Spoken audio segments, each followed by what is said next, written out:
Okay, let's start. Good morning, everyone. Well, it's a pleasure to have here João, Dr. João Alves, and introduce to you João. He's a professor at the University of Vienna, and he actually started the career in Portugal. He's from Portugal in the University of Lisboa. And after that, he moved to the Harvard Smithsonian Center for Astrophysics to do the PhD there with Charles Lada. And well, he came back to Europe at the European Southern Observatory, first as a fellow and then as a staff member. And also, no, after that, João was head of the department there. Then he moved from 2006 and 2010 to Calar Alto. He was the director of the Calar Alto Observatory. And now he's in Vienna since 2010. So besides all this career, he's also chief of the Astronomy and Astrophysics letter. He's also the chief editor, and also he's the editor of the Star Formation newsletter. Recently, he also obtained the Radcliffe Fellowship in 2018, and more recently in 2022, he got the ERC Advanced Grant to do a great study of the 3D motions of the interstellar medium. So it's a pleasure to have him. And today he's going to explain us with this crisis and opportunity, the new local Milky Way. So let's see. Thank you very much, Gemma. Oops, my microphone. Very kind.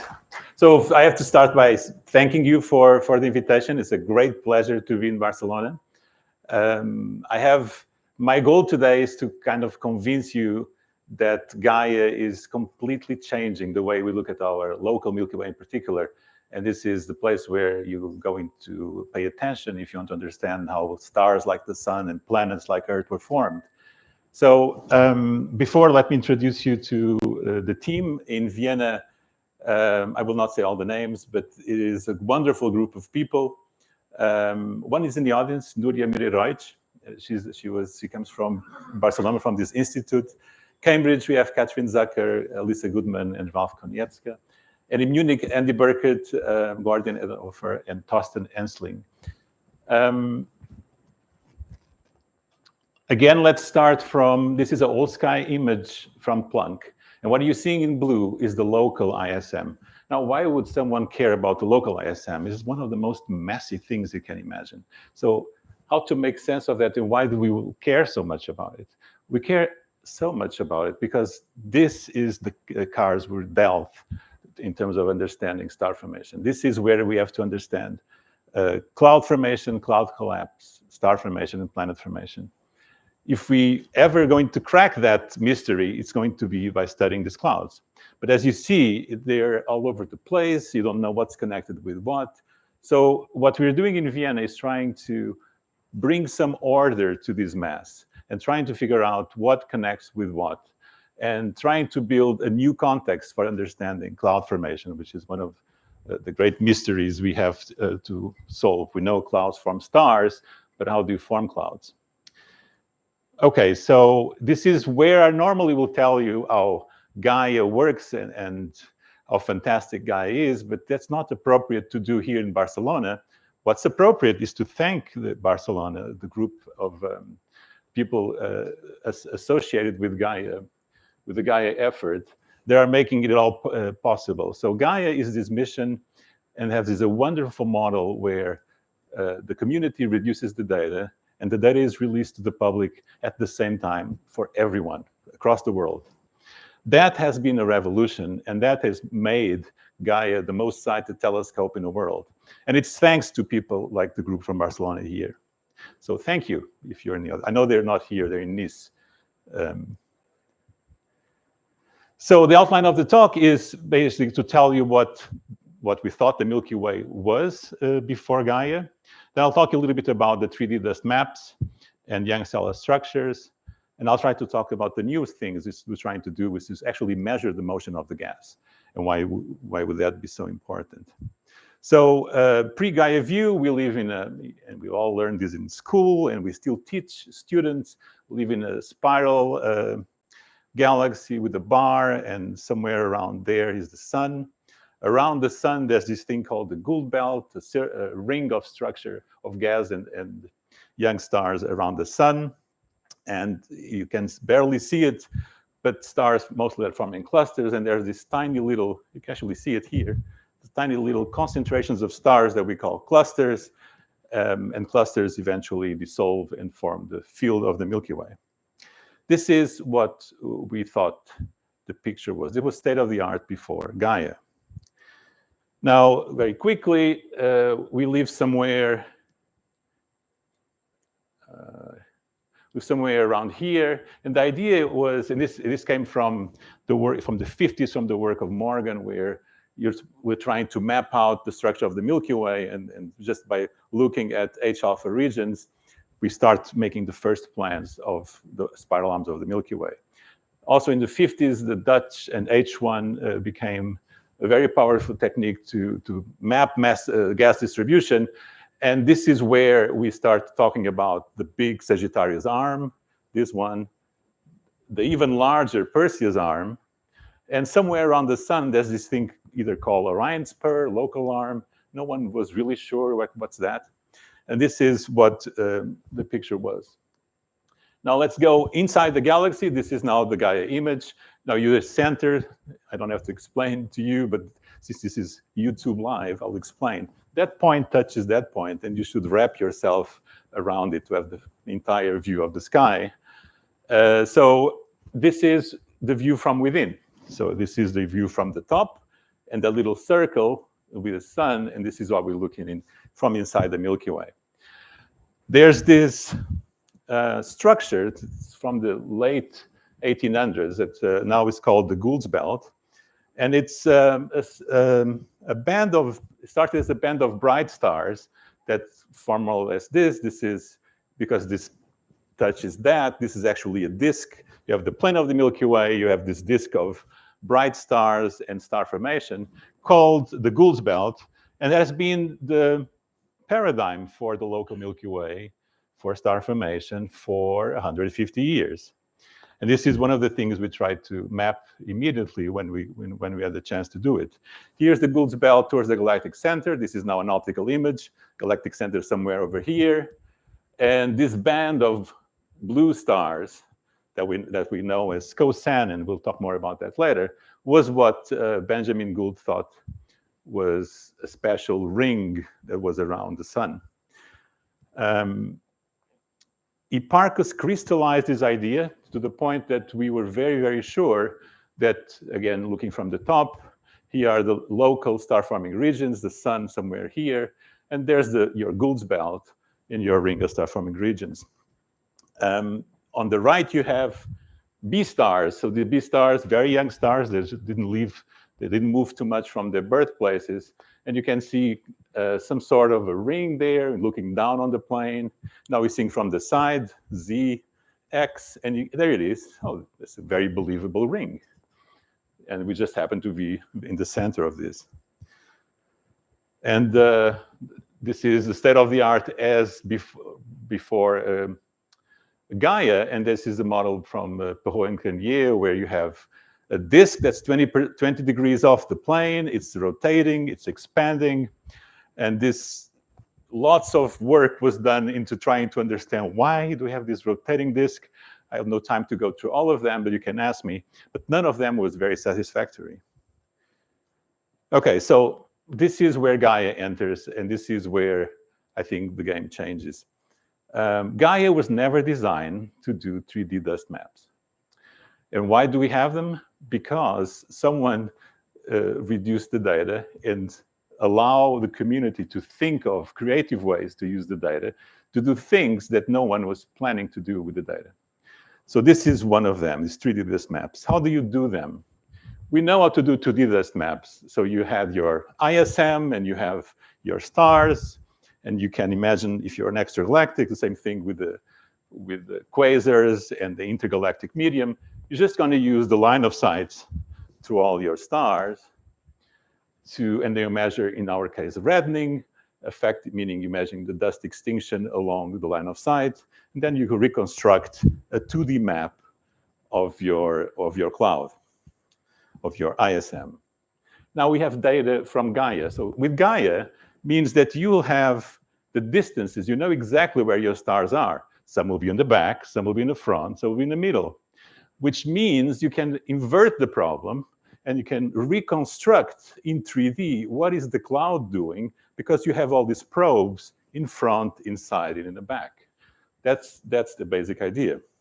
And a lot of groups start doing this immediately in 2018, DR2, and they're getting is about the same results. The methods are different, but you get this idea that there is some clearly long elongated structure, some holes in your map, and you see them. This is no data, and you see them in this first attempt.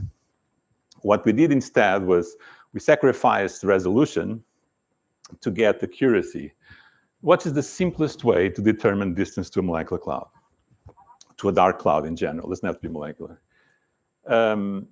You have this very simple idea. Here's Orion, here's a pixel in the sky, and you just have to plot all your stars in that pixel, and you know the distances, and you plot the extinction to all your stars. The idea being, well, there's no cloud, and boom, you hit the cloud. And all these stars are in the back of the cloud, and they all see extinction. So you know they're on the back of the cloud. The game then is just how to define this transition from no cloud to cloud. So you want this to be as narrow as possible. And this is before Gaia. Our plots look like this one. This is after Gaia. So before and after. And this is the big difference. Now you have almost a delta function. Your errors drop immensely, factors of 5, 6. And you have these very accurate distances to clouds. So your researches drop from 30% to 5%. And every time in astronomy this happens, magic happens. Normally, we're not so lucky to get these amazing jumps in precision. So here's the Gould's belt. What we were trying to do is, what exactly is this Gould's belt? There was all this suspicious, it was not a ring. This is the perfect data to test it. And what we did was do that, I just show you, to all these clouds. Just determine line of sight to all these clouds. You have then a distance. So you have the distance. You have 2 coordinates, x and y, on the sky, which means you can convert that into a Cartesian. You can construct a 3D model where you put all your clouds and see which cloud is in front of what. And while we were all expecting to see Gould's belt in great detail, we saw that. And that is a 3 kiloparsec long structure that we named the Radcliffe wave, and you'll see why in a second, instead of this Gould's belt. We don't see the Gould's belt at all. A French group, for Rosine Lallement, talk a lot about the split, which is this structure. Not that unsimilar to that. It's very long, very elongated. And what was missing really is a Gould's belt. Now, this structure is completely unexpected for several reasons. One of them is if you look from the side, now let's look from there to there, and you get that. So this is some sort of an attenuated wave. And by the way, all the star-forming regions that have been studying in star formation in the field for forever, they're all there. They're all in one line, a very narrow line, either there or there, okay? And not much in between. Okay, so this was surprising. So there's no ring, there's this Radcliffe wave. It's almost like a coplanar wave, which you're seeing from this point here. And it's very mysterious. The basics are 3 kiloparsecs long, 3 million solar masses, containing all the star-forming regions we've been studying in the Milky Way, in the local Milky Way, in these 2 families, the Radcliffe wave and the split. Then there's a bit more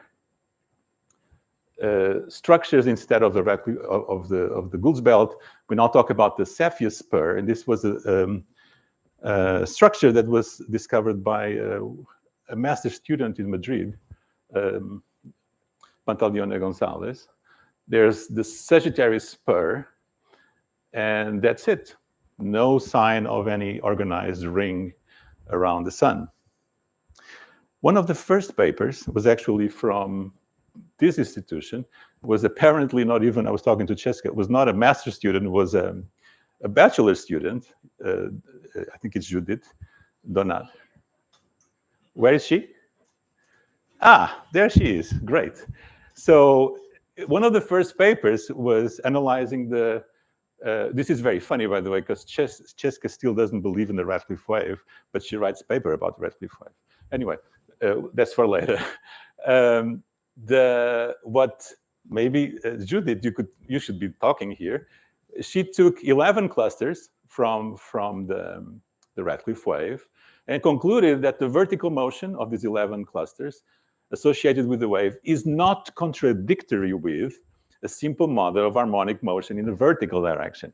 So she sees she cannot rule out the fact that this is a wave. By the way, this was a problem for the referee that didn't really want us to call the wave because we didn't prove it's a wave. It's an undulation, according to the referee. Now, as you'll see later, Judith was absolutely right. We have a new paper last 2 weeks ago in Nature, and we see the whole thing oscillating in all its glory. Here's the story of the Gould Belt. This was before Gaia. This was what we thought the Gould Belt is. Basically, there's only 2 points now touching it. It's Orion and the Ophiuchus region. There's really not much in between. So I think what we have now is the new view is we do have this Radcliffe wave and the split, and we have the local bubble. I'll talk about that later. A bubble of 10 times less density than the local Milky Way, where the sun is mysteriously very close to the center. So that's the story of the Radcliffe of the Gould's belt. And how does this compare? Now I went and talked about the local Milky Way. Let's just step back. Yeah, what about these fantastic spiral arms? How does this compare? So here's how we used to do spiral arms. We use masers, the benchmark for distances in the Milky Way. And here they are. They're really good quality in terms of distance. Here's another series of masers. The problem then is that there's much less masers than we wanted. There's about 200 of them. And we would love to have many, many more. But because we have this new technique, and this technique is giving the same results of measuring this very simple technique of measuring the distance to the wall of extinction, we can have much more measurements. And this is, I think, what was changing. So previously, this is the work of Mark Reed. The local arm fit essentially is trying to fit the masers, and you can see that it doesn't really match the Radcliffe wave, which is this structure here. And the Sagittarius arm, that is basically, again, trying to fit a log spiral to these points, that sounds very strange, because what happened there? There's no arm? What about that? That's almost orthogonal to what we thought was this super well-defined classical Sagittarius arm. And not here, but to the left, somewhere here. I'm not showing it. You'll have to believe me. The Perseus arm, that was the really important arm, really very well defined. That Perseus arm is almost gone. There's a little bit of structure here, but where it should go like that, there's not much left. And this is in particular not just from Gaia work. There's the work from Josh Pick's group, where the Perseus arm is almost gone. So something is happening, something is changing. What we thought were these fantastically well-defined spiral arms, they're gone. Instead, you have spurs, like this one. Probably the split is a spur. You have these very long structures, Radcliffe wave, another spur there. This doesn't look at all like this beautiful spiral pattern that we still teach our students. And then this is again the story of what happens when you release all this data set for free to everybody. This is a group from Garching. These are people that work with methods. They don't care about ISM, but they love the challenge. So giving Gaia, can you construct a map, a 3D map, in this case of Thorsten Ensling, using information theory, and be better than all the other maps we have? Yes, you can, and this is what they did. This is the first map they did, 400 parsecs, projection not great, but I have another one coming from the following student.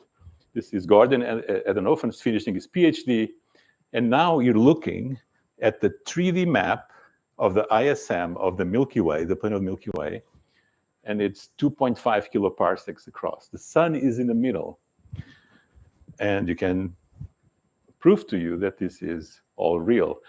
I mean, for the pros, that's Orion right there, Orion A, Orion B, Ophiuchus, Chameleon, Lupus.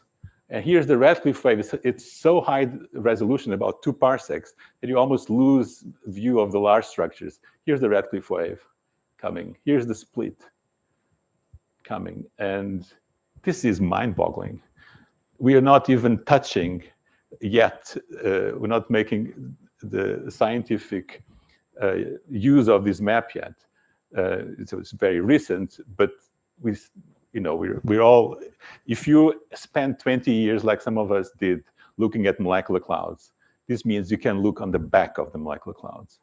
This is a game changer, and this will take a while for the community to pick it up, but it's right there. And this means you can study molecular clouds and star formation from kiloparsec scales to parsec scales. And that's Perseus, for the ones who know where Perseus is, in 3D. And of course, you don't have only Perseus. You have everything within the local Milky Way, where you can study and analyze for the first time in 3D. That changes everything, because remember, we had only position, velocity, radio astronomy. We were using Doppler effect, X and Y, on the sky, on the plane of the sky. That's 3 dimensions, but only 2 positionals. Now we have 3 PPP maps. Position. And then now we can use velocity to understand the dynamics. What exactly are these filaments doing? Is matter flowing through them? Are you actually destroying them because of star formation? How do you destroy them? How is the energy injection affecting your cloud? This is we're not spending too much time here, but this is an avenue that's opening in front of you because of these 3D maps. Now, quickly for young stellar clusters, here's what we teach our students. There's the global clusters, there's open clusters in the Milky Way. Associations made very visible to Hipparchus. This is 1989. These are all young stars. This is the cosine association. Now, in the Gaia era, and basically this is Blau's work, made 3 main clusters, 1, 2, 3, doesn't matter the names.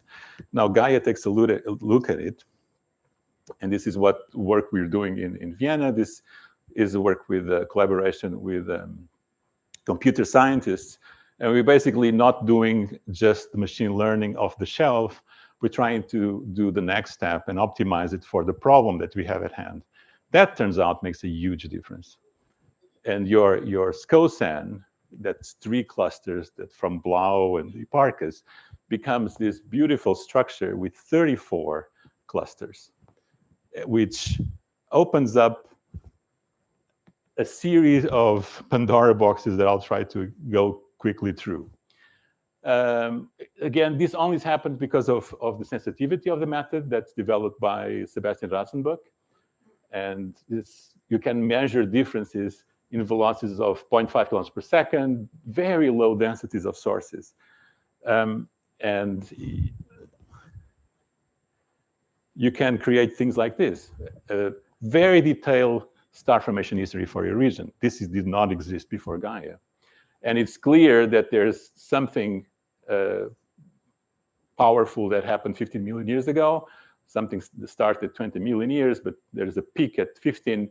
And then there's these leftovers that go radially away from this event, from 10 in minus 10 and minus 5 million years ago. Another way to plot this, I just plot from minus 20 to now, and you see there is a big activity around minus 15.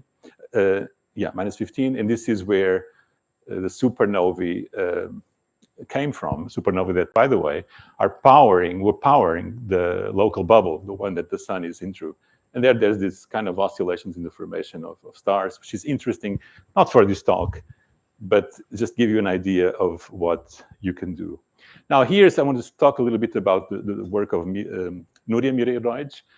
She's been looking into a new method to determine ages of clusters.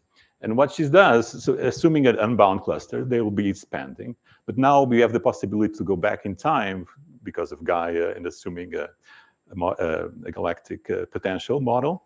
She goes back in time, and it's very reasonable. They go back together, the stars. And the point where they're all together, that should be the point where they were born. So when was that time? That's like, let's call that formation time. And then she's been doing that for a while. She did this apparently as a master thesis, I guess, with Teresa and Cheska. And then she did that she's been developing this technique for a long time. But then she found this fantastically strange problem. Every time she uses the dynamical ages, that's this method, they are consistently younger than just fitting the CMDs of your population. So meaning getting isochronal ages. You just have a model, you know what I mean. And it's consistent. I mean, obviously the data is noisy. This is exploratory. And I think she is touching on something very important here. And something that I think is a new tool for us to understand the early steps of star formation. These stars, so this means that the stars, if you believe isochronal ages, stars are formed, but then they're not expanding. And then about 5 million years later, they start expanding. So what's keeping them together? And what's keeping them together, I think, is just the cloud, is the potential, the gravity of the cloud where they were born. It's the glue. Once the glue is gone, they're free to expand. Why is this so interesting? Because it gives us a way to tell different regions apart, and gives us a way you can make a prediction. If you have forming a more massive cluster, you'll have supernova, you have feedback events that will violently expand your cloud and destroy your cloud, meaning your delta T should go down as you have more and more massive clusters. And this is, again, a new tool that we didn't have before, and she's now working on the next level, which is she has now a bracket. You know, your age must be larger than your dynamic trace back. What is the other end where I can put a bracket and say my cluster must be inside, age of my cluster should be inside these 2 points, and that's what you're working on with people from here. So again, you have a birth line. This is your T0 for the isochrones, but then your stars are still embedded. They still feel the potential of the cloud. And then at some point, the cloud is gone and they're free to expand. But this encodes a lot of information about the initial conditions to the formation of clusters, for example. All kinds of impacts on planet formation and things like that you can then start to use this for. Chains of clusters, this was strange. So you notice this in SCO-SEN, there's these beautiful sequences that I didn't show before, but this is age, older stuff in the center, and goes down to younger center. And then it's sequence in space, sequence in time, and there's sequence in velocity, that this guy moves away from this guy faster, and then this guy moves even faster, and that faster, this kind of accelerated. And then finally, there's the fourth one. There's more mass here, and then the mass goes less, and less. So what's strange about this was that we know that if you make a plot of x velocity, in this case, z, the z axis, and velocity along z, or x UVW xyz, you would get always some kind of slope that tells you the population is expanding, the galaxy is stretching it. What was strange about this one is that if you take this, you don't get a line, you get a curve. And if you get a curve on that plot, it means you're accelerated. It means that, now comes the weird part, That's the galactic plane. This thing is accelerating away from the galactic plane. That's not what they should be doing, right? They should be slowing down and then coming back up to the Milky Way. What mysterious force is missing here that is capable of accelerating all these little clusters down there? So we think this is all driven by feedback by the previous generation of stars. And those will create a flow that will, push your cloud, whatever, there's the first generation, whatever cloud nearby gets compressed, gets pushed back, forms the first generation of stars. Stars do not feel feedback, so those stars will keep V1. But the gas is just a big sail, keeps being accelerated by the flow. Imagine a flow coming through this, through here, and eventually form another generation of stars. This is the only model for us that makes sense. We look into a lot of models. And we don't know of anyone, even if you think dark matter and things like that, it's going to be very hard to explain. This is something that we, for a long time, struggled with, because we're saying, oh, there's this flow, and this flow does everything. But what proof do we have of that flow? And I'm very happy to tell you that we're just coming up with a result that I'm not showing, where we do find a flow of minus 20 kilometers per second, so coming towards, so outflow coming from SCOSAN. And this minus 20 kilometers per second is capable of creating these shapes. And, back of the envelope. Here's the end of that. There's no cloud, there's no gas here. You look at the youngest guy, and there's still a cloud. And look how it looks. Head, compressed, little cluster in the center, and then this very large, I guess, flow-driven or wind-driven tail coming back from that. So it's just the leftovers of the formation of the main event are getting compressed and rearranged in coherent patterns in the sky. This is obviously very important for a lot of reasons, and one of them is planet formation laboratories. This is the best laboratory for planet formation that we have. 100 parsecs from Earth. You need a resolution. These things are nearby. Now, we use them, we used to say that they have 3 main clusters, which means that when people show you plots like this in the literature, or I guess like this, all of this is upper scale. Upper scale, that little dot, is this, which means that because we didn't know about it, it's not 1 cluster, it's 9 clusters. They have ages from 20 to 3. So we were mixing, when we're doing these things, we're mixing on the same plot, we're mixing things that are older stars with younger stars. We can clean that up because of that. And this is what we get for a single population. So here you have to go for different populations, different completenesses, and you do that and you get something like that. If you now, with the new data, do this, that's what we're doing for other regions, you get this really well-constrained decay of disk lifetime. So the disk getting destroyed, and they're not destroyed, they're being converted into planets. And this tau here is super well determined, and it doesn't depend. There's all kinds of interesting questions. Do all stars form with disks? Maybe it's just only 80%. Doesn't matter. This is so well constrained that you know that the time is that. No, the question is, the tau is that. Question is, this is the same for stars, regions without massive stars, or things with much more UV radiation like Orion. So this is something that we can now measure with high accuracy. Disk streams. Here's a view of the southern hemisphere. This is from Stefan Meingast in Vienna, and this is about clustering again. And then we start finding these very large structures. Now, normally, so this is 180 degrees, right? This is the entire southern hemisphere. If you look from the side, you see that it's like a submarine. So the sun is there. We're looking top down. It looks like you spread your cluster on toast and like butter, and you get these very thin distributions. So very low column density, very low density, volume density, but they are very important because they are about 100 million years, and we don't have a lot of clusters to study planet formation or planet evolution on that bin, and that's because they were basically invisible before Gaia. And how do you get to these things and in these submarine-shaped things? This is a simple simulation, the N-body.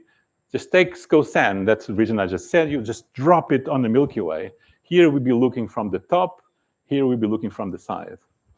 And this is what happens when you throw a population like SCO-SAN into a potential of the Milky Way. So this is what the Milky Way knows how to do very well. It just keeps stretching it. So here is oscillating on the plane of the Milky Way, and about 120 million years, this is what the situation is now. So you have something that has the age of the Pleiades, but it covers the entire southern galactic hemisphere. This is the new structures that I think will be taking over what we used to call clusters. When we are studying SCO-SAN, now in gray, we come up with these things that were polluting our SCO-SAN, that these streams, older structures, that are pervadingly, they're crossing SCO-SAN. Here's our box, we just use data from this box, then we search outside the box a little bit. But what I think this is revealing is really the structure of the Milky Way, and what we call the dispersed, the diffuse population.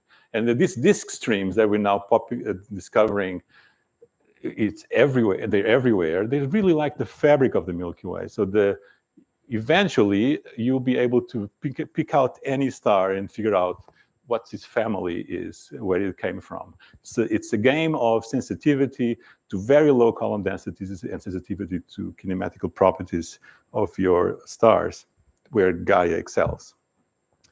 Here's another case. What about the clusters? So great, these clusters, but don't tell me that, please, don't touch these clusters. These are beautiful things. They're very round. Well, this is 2515. This is Cantat-Gaudin's HDB scan, I think, technique. And here we just put the box at 2, 10, and 60. And here's the same cluster in optical. And this is what happens when we use our technique. So the cluster, what we call the open cluster, that's just the tip of the iceberg of this structure. The structure has more mass. There's more mass in stars in this tail that we call coronae than there is in this core of the cluster. So this is really the tip of the iceberg. And maybe that's just one. We did all the classical ones, all the open clusters, and 9 out of 10 showed the same structure. Ages from 30 to 300 million years, they all have these very long elongated structures, except one, the Pleiades, which is there, which is very confusing. But this is the new normal. This is what clusters really are. Clusters are just the tip of the iceberg of these large distributions of stars, of coeval stars. And to show you that, I couldn't resist showing this. So all of the work I've shown you before is just based on 5D. So 3 positions, 2 proper motions. We don't use color, we don't use age. We derive age later, because if you then, from the 5D, construct your HRDs, you get these beautiful lines. Look at that. And that's why we're so confident that the method is working, because we recover, as validation, we get these HRDs very, very clean and very, very easy to age. Cluster families, and I'm getting close to the end, but here's the sun in the middle and all the clusters around the sun. Let's forget the gray ones. Let's just take so now it's not a star. Every point is a cluster like the one I showed you before. The sun is in the middle, and this is the distribution. Let's go back in time with them. And what you see is that if you go back a quarter of a rotation, they kind of remember where they came from.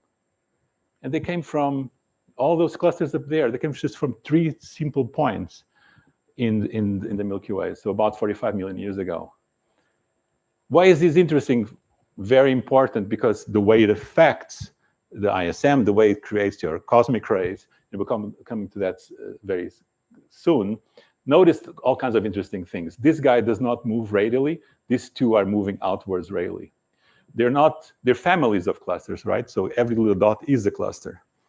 And we go back in time or forward in time from these 3 spots, you get to today, where we're in the middle of them. We're kind of in a special place in the Milky Way at the moment. We're full of young stars around us. These are all clusters within that have ages below 60 million years. Okay, so cluster families, they come in families.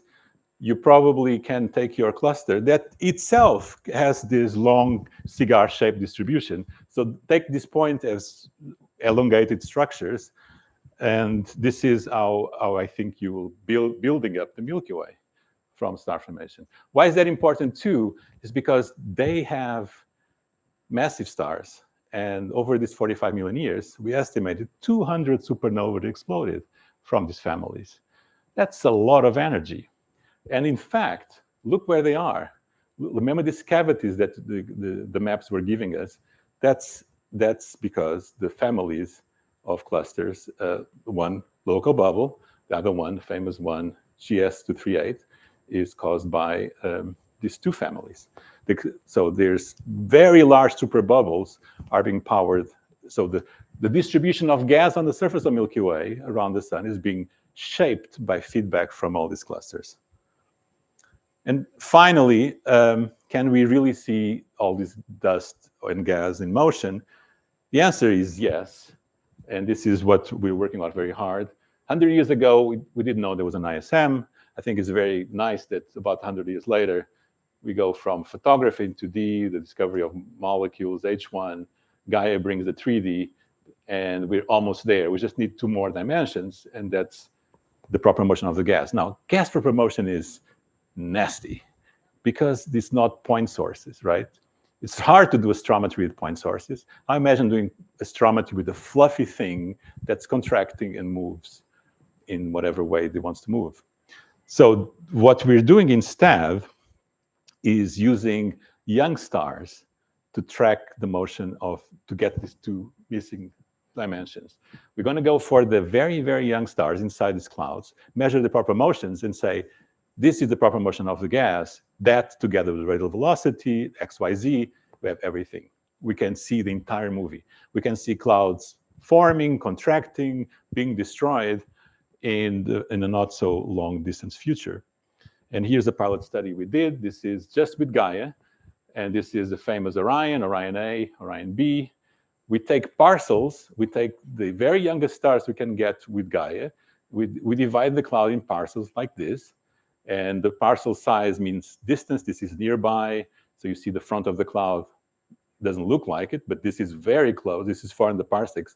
That's 500 parsecs. You'll never guess without Gaia, but now you know.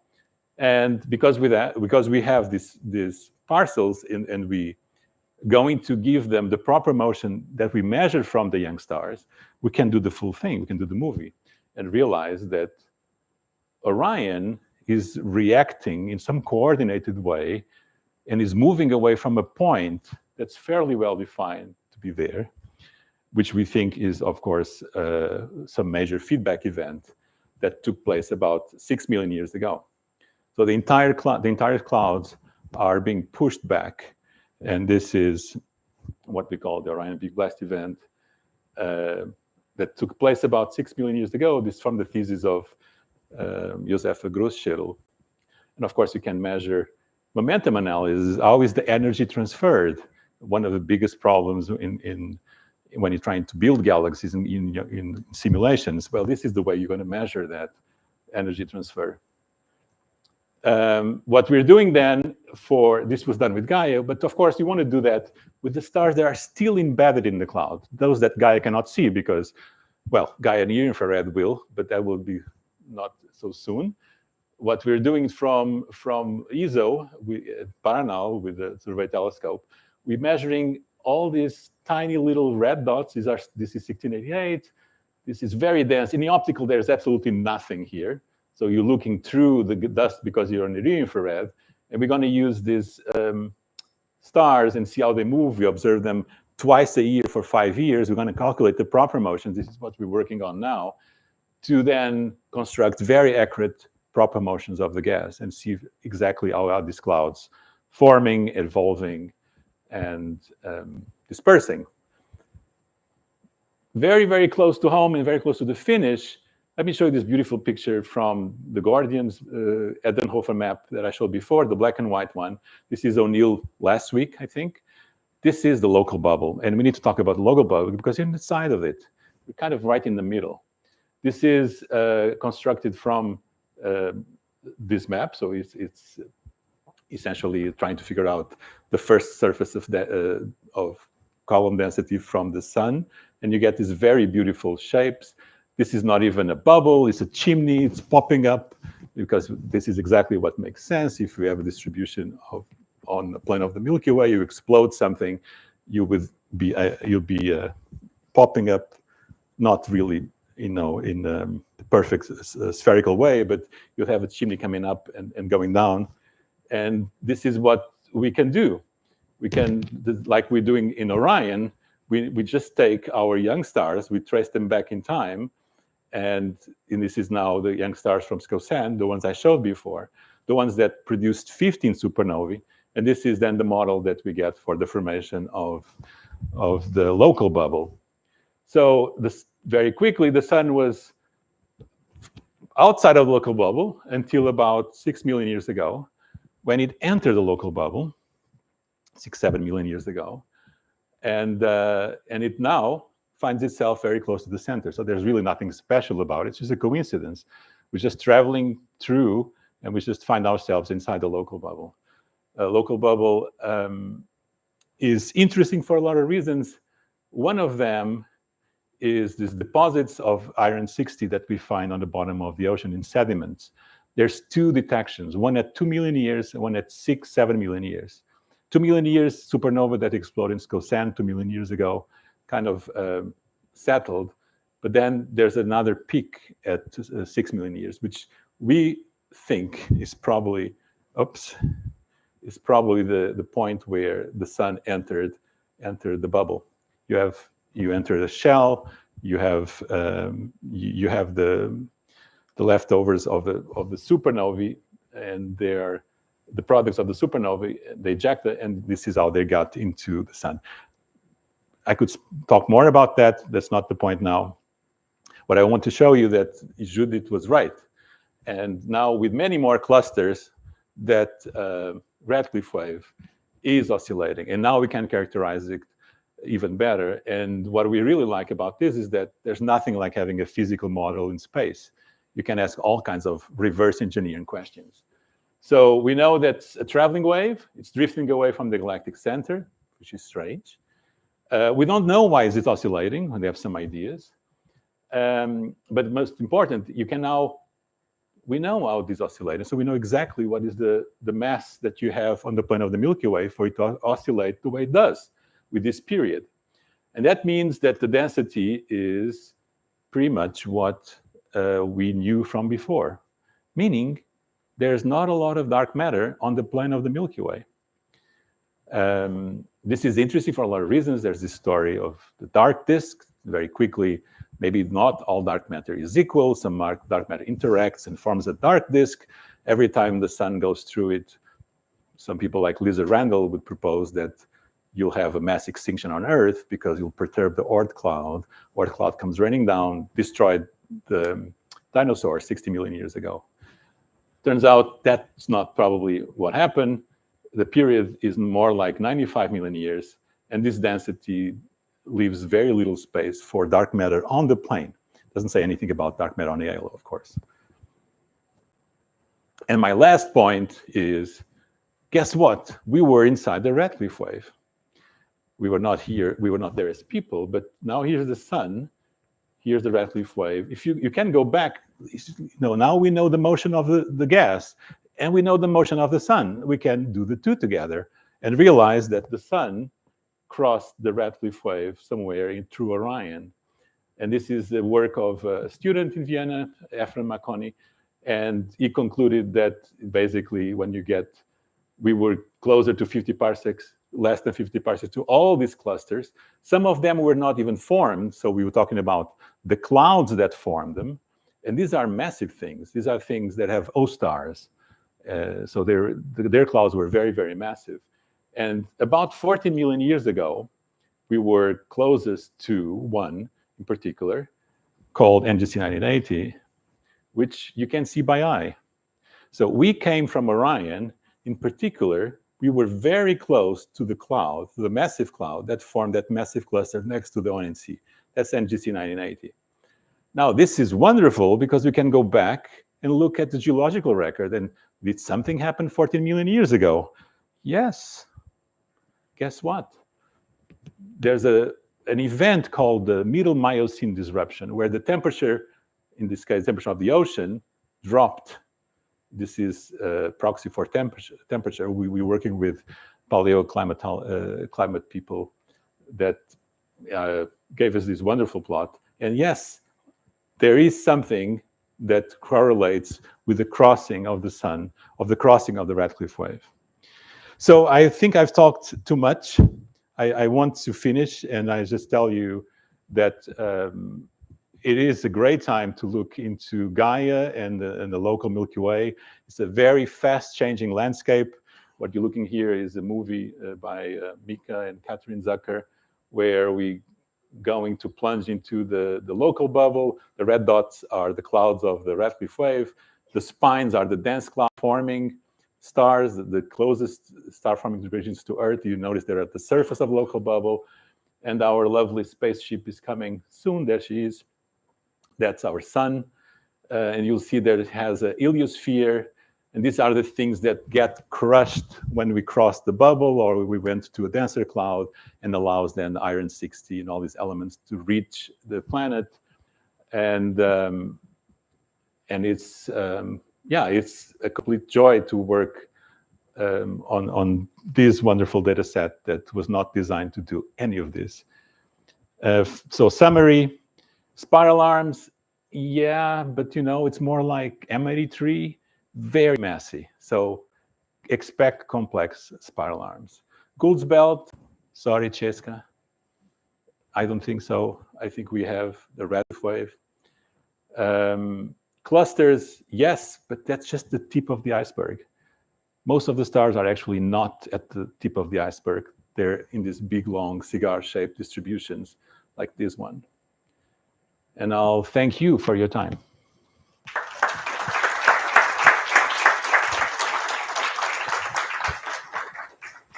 Thank you very much, João. Very nice and clear talk.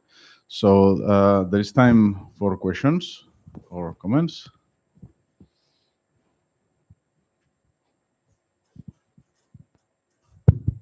Thanks for this inspiring talk. So that's always a joy to see all these videos and images with this great data.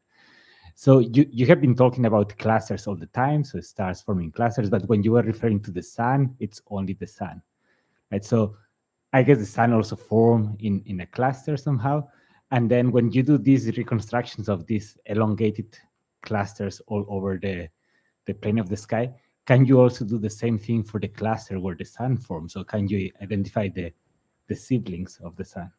I mean, in principle, you could, but it's extremely difficult. So what I didn't tell you is that I just told you we crossed the Radcliffe wave. Well, guess what? That might have perturbed the motion of the sun. A tiny little bit, but enough for you to give up all hope to trace the siblings, because you would have to know all the interactions of the sun, and it doesn't look very promising. You can do it statistically. You can do it, not now, but in principle, you can do it with chemical tagging. You would find everybody that looks exactly like our sun chemically. There's not problems with that. It looks very challenging. It looks like a great thing to do, but very, very challenging to do. In particular, I think now we'll be able to measure that the last cross, the motion of the sun is affected just for the last crossing. So imagine how many, we went around 27 times. And this is just 20 million years instead of 4.5 giga years. So it's going to be really hard.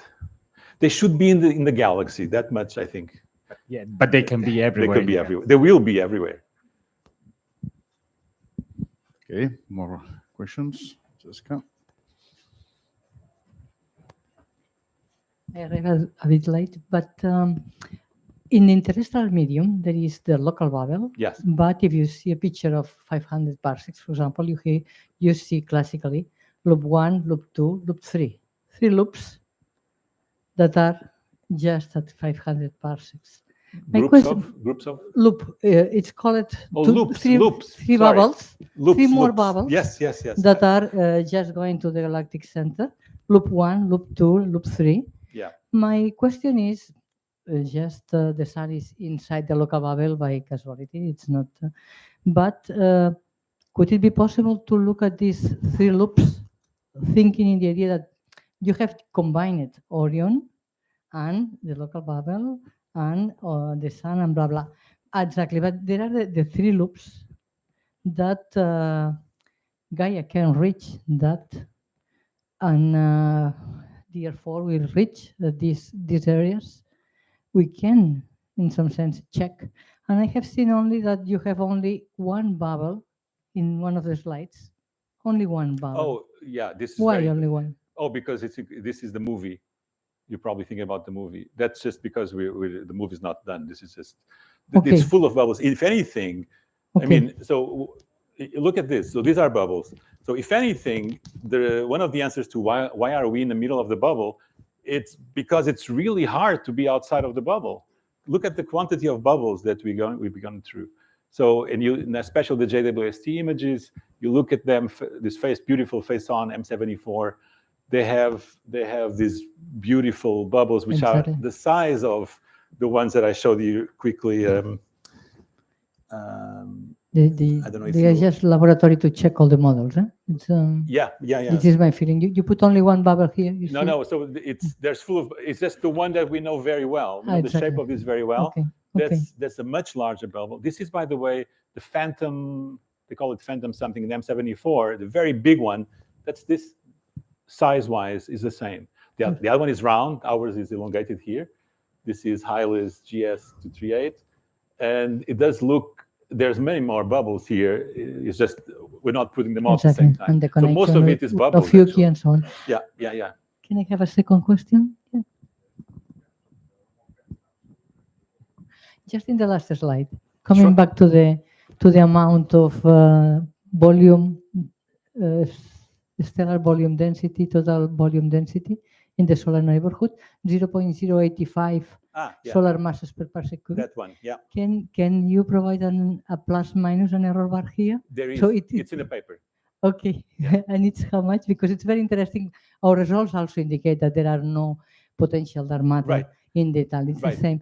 But the question is the plus minus, because here it's very, very interesting to check that for the first time is the kinematics that is producing also, which is also in our case, but it's very, very interesting. But the plus minus is plus minus what? Plus I minus? can't remember. It's plus minus something, I think, affecting this in guy. the exactly. This Good guy. point. So, but this is in the paper. I just didn't put it. I will check. Yeah. No, yeah. No, and this I think I said it. There are several people working on this that find the same result. Yeah. Okay, there's time for more questions.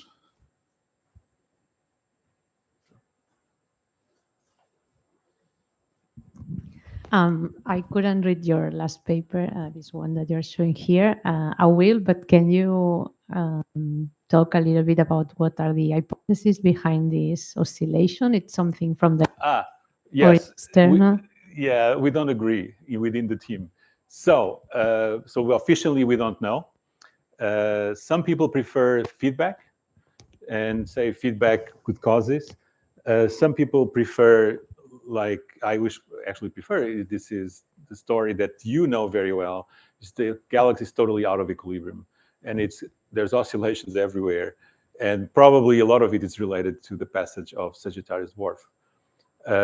I think this is probably what it is, but my favorite explanation, it would be so great, but it fails miserably in one thing. And this would be a perfect example of, to get you this attenuated curve, you have gas coming from the halo, so you're getting gas from outside to the Milky Way. You would stretch tidally, you create this long filament. That's exactly what you expect it will happen. It will go down and it'll go up, and because it's gas, you will lose energy, and it will be beautifully settling on the plane. The only problem with this idea is that the velocity is really nice. You would expect it to be slightly off the velocity of the gas around the Radcliffe wave, I think, and you don't see that. It's just like, that's just too perfect to be true. So I love that idea as a way to explain the attenuated wave, but I know it fails because it's just too good to be true. Why would the velocity of something falling from the halo have the exact nice velocity of the gas where it lands? But so Sagittarius Dwarf, feedback, two main culprits, and we kind of divided in the team, but we don't know really. I suspect we're going to learn. We know this is not unusual. I think there's many more of these in the Milky Way. I think we just have to find them and disentangle and realize that the whole thing is, again, the work that you do is a perfect example of that, that there's all kinds of out of equilibrium situations that reveal themselves in various ways, and that might be one. You had that question. Okay. Yeah. So at the end, you traced back the motion of the sun, and you showed that there is correlation or coincidence between the crossing of the sun in the Yes. and the drop of the temperature of the ocean. Yes. Yeah, the mechanism. Okay, so what we're doing here is establishing what, when, where.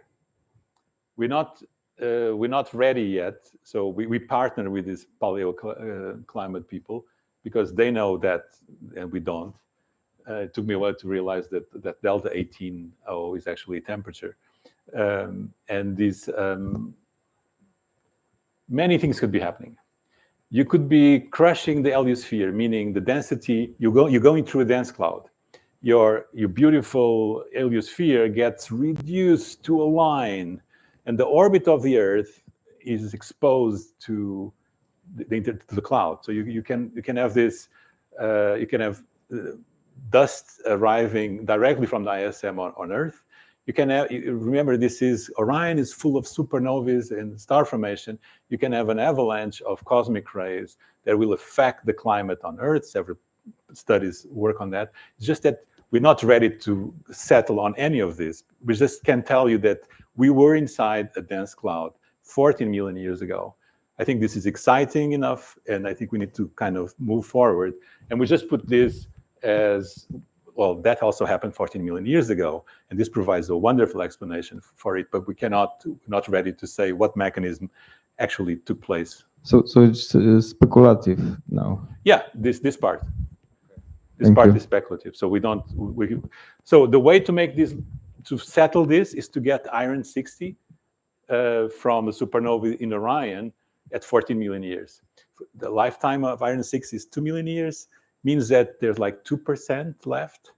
And we're talking to the people who actually make these measurements, and they say it's really at the limit of detection, and you probably need the next generation of spectrometers to measure this 2% that supposedly is there from on Earth from these supernovas. If we get this peak at 14 million years, that's perfect. Then this is probably what happened.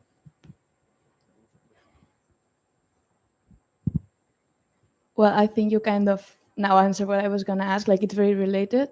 But I was going to ask if there are other traces of these like major events of crossing, like the bubble one or the wave, in other areas of the solar system, like in the chemistry of other planets or asteroids. But I guess if it's hard to detect in Earth, maybe it's even harder to do there.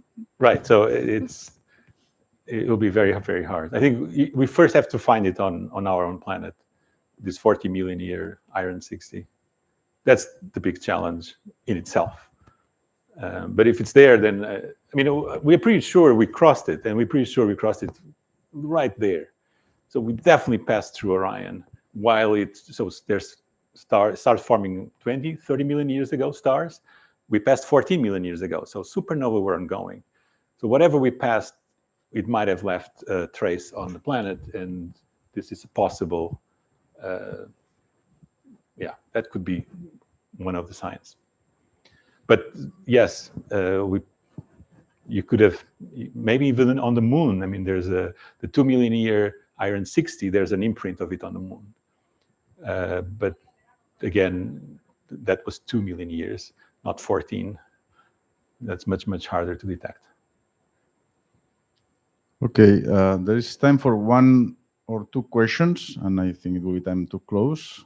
But okay.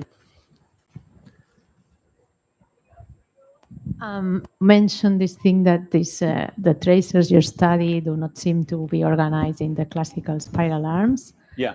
But I think there's still evidence that, for example, open clusters or even all stars are organized in big arms. Yeah. So how would you reconcile the two things? Oh, this is something I wanted to talk with you after lunch. Me It's too. great that you ask. Here. So this, I think, is some sort of arm that was here. And in fact, this ties very nicely to the work of Alfred Castro-Ginard. And I think this is not the random formation of stars. There must be some sort of arm structure here that, in the meanwhile, is gone and now finds out itself on the Radcliffe wave. So I guess what I'm saying is this probably goes, which I think also is the result from Castro-Ginard, that these things are very transient. They're not long-lived. They don't, lean and shoe density theory, probably not what's happening here. This favors a much more almost stochastic arrangement of gas of the Milky Way. Yeah, so one of the things I wanted to talk with you, is funny that you ask. Okay, let's have the last question here. Yeah, following up on that question, the density wave theory and the transient wave theory. So there has been evidence that at the solar radius, there's a deficiency of open star clusters and OB stars. So how do we explain that deficiency at that particular radius? Is it due to co-rotation of the spiral dynamics or? Yeah, so I know at least 3 papers that put the co-rotation in 3 different places. So I don't know much about it, but I don't know. I don't see a lack of young, massive clusters. These are all young, not very massive. Some of them, yes. They all have enough mass to explode 200 supernovae in the last 40 million years. So I don't know. You'll have to talk probably with other people here in the room that know more about galactic structure. Yeah. Okay, let me close with one question from me. Sorry. These bubbles, they are the result of injection of a lot of energy, sudden injection of a lot of energy, or at least for a relatively short period of time. This energy comes from massive stars in the form of winds or supernovae. Right. So what is the dominant component, the winds or the supernovae? What do you think? That's the question. We don't know. So I think, so now I'm going to give you my personal, not official. I think we are underestimating the power of winds. So we very focused on supernovae, winds of massive stars. But, if you go down the mass scale, there's still winds there. And you have an IMF. You have many more stars that are always on. Supernova is like done. Now, if you have 50 million years of small winds, but many B stars, I think you can power a decent wind like this one we see in Skosan, 20 kilometers per second, that is taking whatever ejecta and throw it to the sun's path. And as we go through, we're getting it. By the way, we're having iron 60 measurements taken from ice in Antarctica. And this is probably stuff that's keeps coming with the flow from Skosan. So you can imagine if you put your hand up, you can probably feel the wind, the breeze coming from Skosan, and that breeze brings all the ejecta of the 20 supernovas that exploded.